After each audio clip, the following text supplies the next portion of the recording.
The story of a former U.S. Olympian who fought boycotts is very much relevant today as the U.S. and some of its allies have announced a diplomatic boycott of the Beijing Winter Olympics. What is her story? Why does she call boycotts unethical? Also, we look at the actual motives behind the U.S. boycott. Is it really about human rights? Welcome to The Point, an opinion show coming to you live from Beijing. I'm Liu Xin.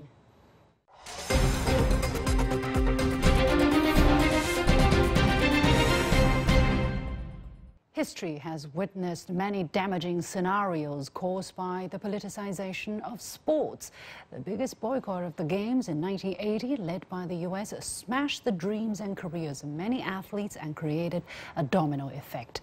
Earlier, I spoke with Anita Lucette DeFrantz, an U.S. Olympic medalist and member of the International Olympic Committee, who personally suffered from the 1980 boycott and challenged it in court. Why does she call boycotts unethical? Who are the biggest victims? Let's hear what she had to say.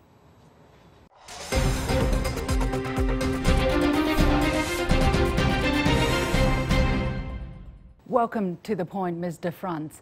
In 1980, you were unable to participate in the Moscow Olympics as it was boycotted by the United States government. Take us back to that period of time and help us understand how that boycott impacted you career-wise and even beyond.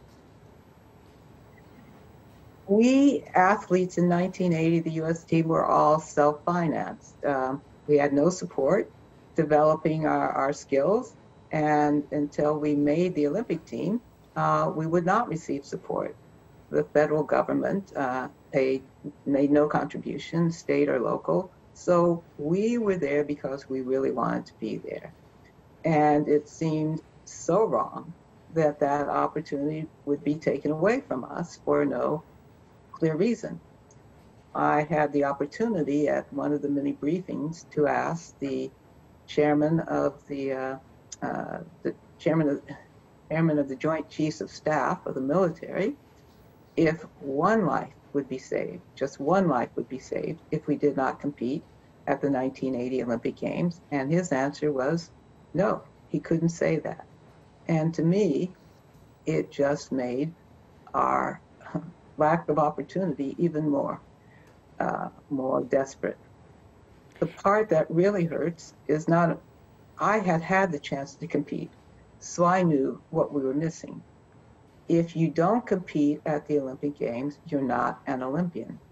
So half of my team in 1980 will always be members of the 1980 U.S. Olympic team, but unless they compete at the Games, will never be Olympians. And that's true of the other nations. If an athlete did not compete, they're not Olympians. And to me, that was something taken away that can never be given back. You organized a lawsuit with other athletes that had similar experience against the U.S. Olympic Committee for boycotting the Moscow Olympics, but you lost the case. Not only that, you were receiving death threats and hate mails. However, last year, the U.S. Olympic Committee apologized to you. What happened? Well, several things occurred at the same time for the better. And the U.S. Olympic and Paralympic Committee decided that it was time. And our museum opened, and also it was time to say something about it. It really never been mentioned because I think it was an embarrassment. The U.S. loves the Olympic Games. We have probably been the most supportive nation of all in supporting the Games and the continuance of the Games. And for that brief moment, a wrong decision was made. So it was time. And some people still ask me, have I forgiven the forces that were around then? Of course not. No, and I doubt that I ever can. It's not for me to forgive anyway. It's for them to decide to forgive. And for the athletes that will never be Olympians, I think that's just a cruelty that can't be fixed. And it took almost 40 years, right, for an apology to come forth. Well, I think it was more that it was a specific apology. Of course, I was a member of the board of directors, and I am still a member of the board of directors of the U.S. Olympic and Paralympic Committee. So obviously, I and others continue to work on behalf of the Olympic movement. After a certain amount of time, I think people just forgot because we were there, we were taking part, and we were helping to move forward and make sure that other athletes had opportunities to compete. So, I mean, it sounds odd, but I think people just forgot. And a few years ago, I wrote an essay, the title of which is "The Team with No Result." And that's the other problem. We were prepared to compete. We'd done everything we needed to do. We were selected. The international federations had acknowledged that we were eligible to compete. And that's the end of the story. No one knows of us. We have no results to cheer about or to hug with another about in sadness. There's just nothing there, and for no apparent reason. Sadly, there have been many boycotts over the years, and sadly, it's always the same result. The only result is that athletes are harmed, period. You have said in various interviews and you have written articles about your strong opposition to any Olympic boycott. You said a boycott doesn't serve any beneficial and is unethical. Would you elaborate a little bit more on this part? I believe it's unethical because we know from all of the boycotts that various National Olympic Committees have had before, we know that the result is the same. The only change is that the athletes are denied an opportunity to compete. Nothing else has ever come of a boycott. So it's unethical to do that to athletes. I believe that if people really think critically about the situation, they would understand that what you're doing is taking away something that can never be replaced. Because the Olympic movement is, of course, largely about sports, but it's also about people coming together, people uniting, and it's also a very big boost for the city, for the people of the city, of the country who are organizing this, because they have invested a lot on these games as well. And it's also a very big message sent out to the world, because in ancient times, for instance, during the time of the Olympics, it's also a time for truce, right? Anybody who was fighting would be expected to put a stop to that, at least a temporary one. So do you think athletes are the only ones who will suffer the consequences if a boycott of any kind is exercised? Yes, that is my opinion. Boycotts do nothing. If athletes are kept home, it does nothing to change the world. It does harm those athletes, but nothing else changes. And as you mentioned, the whole city has a spotlight on it. And one of the things I tell organizing committees that 6 months out till opening ceremonies, the journalists will be looking at everything there is to look at because they can't write about the athlete until the competition begins at that glorious day after opening ceremonies. So it's a time where cities will be, under a microscope. Finally, the Beijing Olympic Committee, the IOC and the World Health Organization, and of course the city government of Beijing have been working very hard to prevent epidemic spreading among the athletes and in the Olympic Village during the Beijing 2022. How do you feel about the strict anti-pandemic measures? We have experienced hosting games in a pandemic in Tokyo just a year ago. Every IOC member was tested every day. Every athlete was tested every day, and we did not spread the COVID into the population of Tokyo or Japan, for which we worked hard to make sure that that would not happen. The few cases that occurred in the village, by the way, the reports suggested that there were far more cases in the village than there were. The cases were primarily, the positives were with people making deliveries or coming into the village, not actually with the athletes. And the good news is, because of the strict testing, those folks were found out to be carriers, and then I'm sure isolated so that no one else would be troubled by it. So we've done that under very strict protocol. And the athletes, I will tell you, I've been to many Olympic villages, which is, to me, the heart of the games. And I can tell you that the athletes there were so happy that they had the opportunity to compete after all this time. I'm certain that for the Beijing Olympic Winter Games, it will be the same. The athletes will be delighted. Athletes know what will happen and how they'll need to fulfill the requirements of making sure that the games do not create more illness and that they themselves will be safe. So, you know, when you know what is expected, you can fulfill that. And I'm confident that the athletes will do that. Finally, on the note of general expectations for the Games, you know, especially at this difficult time, what are your expectations from Beijing 2022 in terms of, you know, the contribution that it can make in terms of promoting sports? The Games are about inspiration. And of course, the Games are aspirational. The athletes who come all know that there are not enough medals to go around, and yet they're there, presenting themselves before the world, saying, this is what I'm going to do. I'm going to do my best, and you can watch. Whether I succeed or not, I'm part of this Olympic movement, and I will continue to be a part for the rest of my life. As we say, Olympians are neither former nor past. They are Olympians.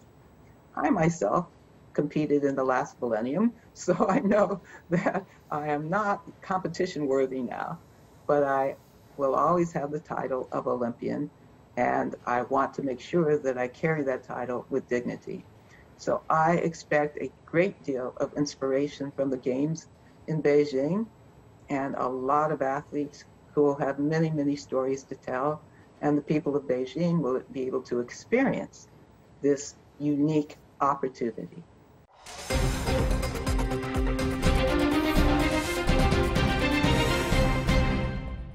U.S. Olympian Anita Lucette DeFrantz sharing with us why she thinks boycotts are unethical. With that, we'll take a short break, and when we come back, experts explore the real reasons behind the U.S. diplomatic boycott of Beijing 2022. Is that due to purely human rights concerns, or is there an impure motive? Stay with us. UN Secretary General Antonio Guterres has accepted China's invitation to attend the inauguration of the Beijing 2022 Winter Olympic Games, and most UN member states have called for an Olympic truce. But the US has produced an old trick out of its hat. It has announced a so-called diplomatic boycott of the Winter Olympics, followed by some of its allies. So what is the real motive behind the so-called diplomatic boycott, which means athletes would take part, only officials stay away? What does it mean for the Olympic spirit? I'm pleased to be joined by Victor Gao, Chair Professor at Soochow University here in the studio in Beijing, and from Memphis, the US, Professor Josef Mahoney of East China Normal University. Gentlemen, welcome to The Point. First, I would like to show the reaction from Thomas Bach, who is president of the International Olympic Committee. He has said that the IOC organizes the Games to unite the world, not divide it. Let's hear. If we would start to take political sides on one way or the other, we would never get all the 205 or 206 national Olympic committees to Olympic Games. This would be the politicization of the Olympic Games, and this, if you know, I would think it further, could be the end of the Olympic Games, as it was the end of the ancient Olympic Games when politics got involved after 1,000 years of Olympic Games in this divisive world, where you know the tensions are rising high. And if there, you know, the Games would even contribute to rising tensions, this would be absolutely contrary to our mission. So if the Games would contribute to rising tensions, this would be absolutely contrary to the mission of the Olympic movement. Victor, how do you understand the IOC's president's stance? Well, I think President Bach made a very important point in this regard. Olympics belong to mankind. It belongs to people of all countries, including, ironically, belonging to the people of the United States and the Great Britain, Australia, and Canada, those countries which announced their boycott of the Beijing Olympics. And I think people of all countries should use this occasion to unite behind the spirit of Olympic Games rather than being divided and rather than using politics to divide the Olympics and to divide mankind as a result. So let's get united. Let's make sure that the Beijing Winter Olympics is a splendid success. And let's also cheer for the American athletes, the British athletes, the Canadian and Australian athletes, as well as all the athletes from all the other countries, to make sure that this Beijing Winter Olympic is a crowning success and is really a representative of the Olympic spirit. Despite the action of their government. Now, on December the 2nd, the UN adopted a resolution unanimously for an Olympic truce, which was supported by more than 170 of its 193 member states. The document calls on states to rise above politics and unite in sports during Beijing 2022. So, Professor Mahoney, how do you think such a resolution can gain the wide-ranging support from UN member states? What is the message there? Well, you know, the UN General Assembly is not generally America's running dog, and it does frequently take seriously the UN Charter and mission of promoting peace, particularly through international exchange like the Olympics. So I think when it became clear that Biden would continue his efforts to dehumanize China, which, you know, began with his predecessor's vulgar, racist nationalism, it likewise became clear that Biden was moving, it seems, towards a new Cold War. Now, there are only a few countries in the world that welcome this direction. So it's not surprising the majority, given the majority's representation in the General Assembly, express their preference for truce. The IOC also issued a statement right after the U.S. announcement. This is before President Bach spoke, and the statement says, although it welcomes the fact that the athletes can participate, the statement says that the UN adopted the Olympic Truce Resolution, which also calls upon all member states to cooperate with the International Olympic Committee and the International Paralympic Committee in their efforts to use sport as a tool to promote peace, dialogue and reconciliation in areas of conflict during and beyond the period of the Olympic-Paralympic Games. Victor, does the U.S. and their allies act in line with the spirit of cooperation with the IOC, with the International Olympic Movement? It is a clear violation of this truce declaration. And I think the United States and a couple of its close allies are really projecting a very cheap shot. Why? Because the so-called diplomatic boycott of the Beijing Olympics is really very ironic in the sense that they need to ask themselves, first of all, whether they have accepted or received an invitation to start with, whether they have obtained a China visa, which is very, very difficult to be obtained in the pandemic, and thirdly, whether they have really valid invitations to enter the Olympic Games premises. Now, if they don't have any of these three, then how can you have the justification of saying my so-called boycott is a legitimate boycott? I think this diplomatic boycott, in essence, is really tantamount to declaring a hunger strike after your dinner until breakfast the next morning. It's really very, very farcical in a sense. And I think people with a real sense of the view of the world today will really laugh it off. But anyway, France has announced that it's not going to join the so-called partial boycott. The French president said on Thursday that it's insignificant and symbolic. He said that you either have a complete boycott or don't send athletes, or you try to change things with useful actions. So, Victor, how do you look at the actual motives behind the people who have been calling, who have been trying to trash these games? What do they want exactly? Well, first of all, I think President Macron of France did the right thing. He's being very straightforward and very honest in his view about how the Beijing Winter Olympics should be conducted. Secondly, I think this very small cohort of countries, that is the United States, the United Kingdom, Australia and Canada, they were really coordinated in doing this. And these four countries have a lot of common things in their history, and including colonization, crimes against humanity, including slavery of people, genocide, you name it, elimination of the Aboriginal people in Australia, and also native population in Canada and in the United States, and then massive amount of colonization and slavery conducted in many parts of the world by the United Kingdom. So I think this will show to mankind as a whole that these four countries really need to learn a big lesson from their very dark ages in their history, and they should come to terms with the reality of the world, and they should give China and give the Olympic Committee and the International Olympic Movement and all the participating athletes the decency and the magnanimity of recognizing their hard work and contribution.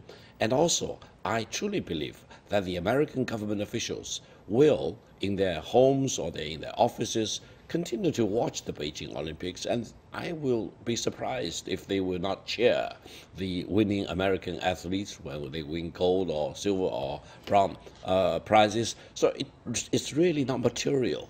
And I think from the Chinese government's perspective, probably the priority is to make sure that the athletes are fully protected in terms of their health and success in competing in the games. And for political leaders during the pandemic, probably the less they want to come, the better. Actually, I have heard people in the know saying that they actually have consideration for the capacity, to host too many people during the time of pandemic. But Joseph, I want to get your take on what do you think the U.S. is calculating for, that they want to achieve, that the message they want to send? Well, we know that U.S. public opinion tipped against China during the Trump years, but global opinion also tipped against the U.S. at that time. Now, Biden, Boris, and the BBC, the three Bs of "we're better than you," keep saying these same racist and dehumanizing claims because some in the world want to believe Biden is a moral alternative to Trump. They want to believe in Biden.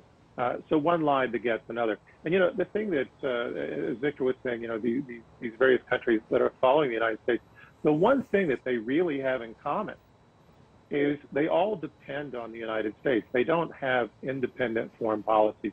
They all depend on U.S. security. And so they're towing the line and doing what their master says. Now, the purpose here is to advance Washington's global propaganda war against China.